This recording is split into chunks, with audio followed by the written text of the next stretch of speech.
तब रमज़ान शरीफ की ताज़ीम कैसे करेंगे?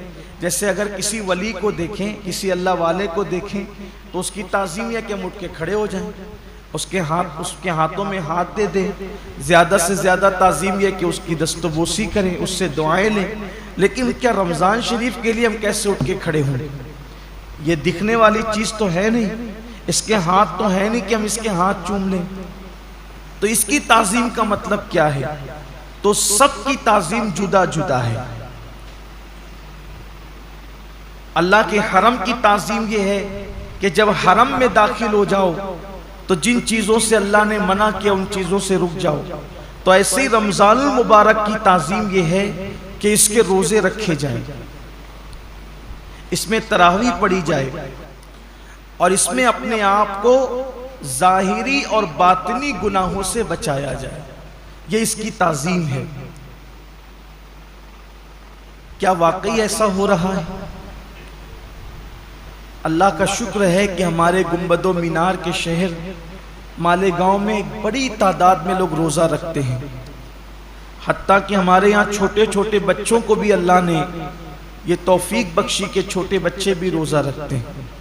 ख़वातीन इसमें मर्दों से कुछ आगे है रोज़े के मामलात के अंदर, लेकिन कहीं ना कहीं अब भी कमी है। अब भी एक बहुत बड़ी तादाद है जो रोज़ा नहीं रखती, रोज़ा रखने से महरूम है।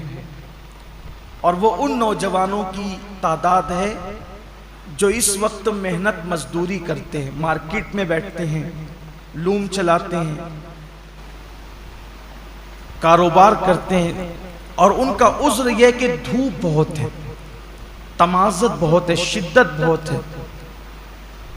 वाकई मौसम तो गर्म है।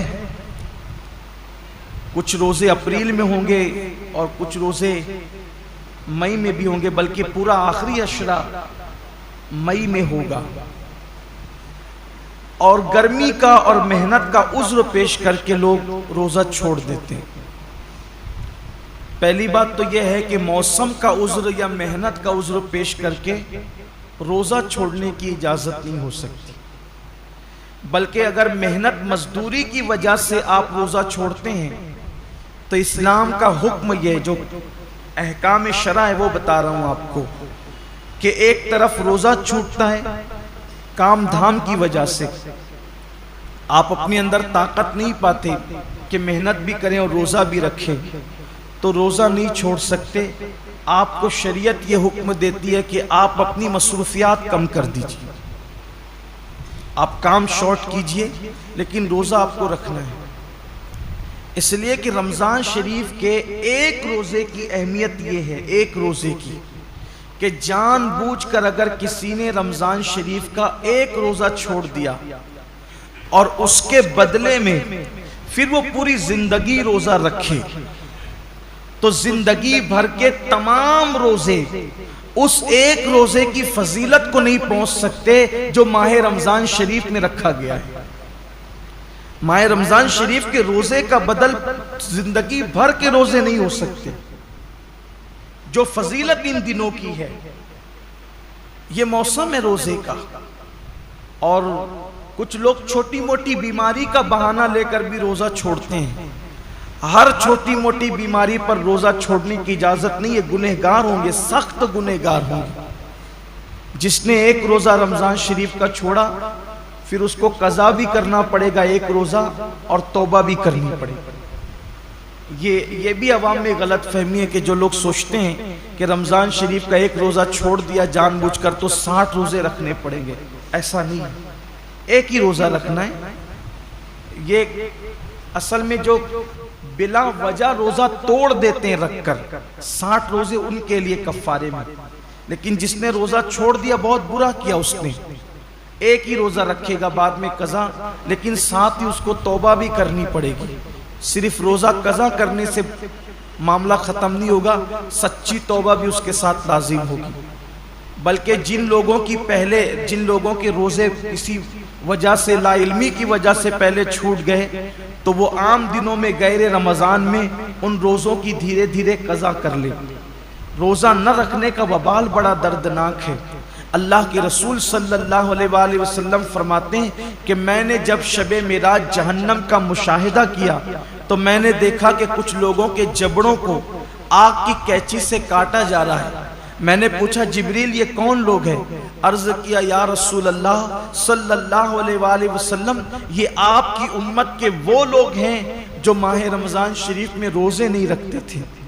इसलिए ये दुनिया है, यहाँ तो रोते गाते गिरते पड़ते खुशी गमी में जिंदगी कैसे भी गुजर जाएगी, लेकिन एक दिन आखिरत है, दुनिया खत्म होने वाली है और आखिरत कभी खत्म नहीं होगी। आज अमल कर सकते हैं, इसकी अहमियत का अंदाजा नहीं है।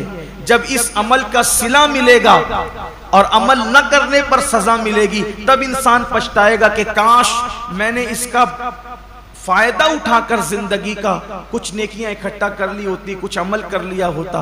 बल्कि मरने वाले अल्लाह की बारगाह में मिन्नत करते हैं कि मेरे अल्लाह हमें सिर्फ 2 रकअत दुनिया में जाकर पढ़ने की इजाजत दे दे। लेकिन इरशाद होता है बंदे जब हमने तुझे मौका दिया था उस वक्त तो तूने उससे फायदा नहीं उठाया। अब जिंदगी खत्म हो गई है, अब दोबारा किसी को दुनिया में नहीं भेजा जाएगा।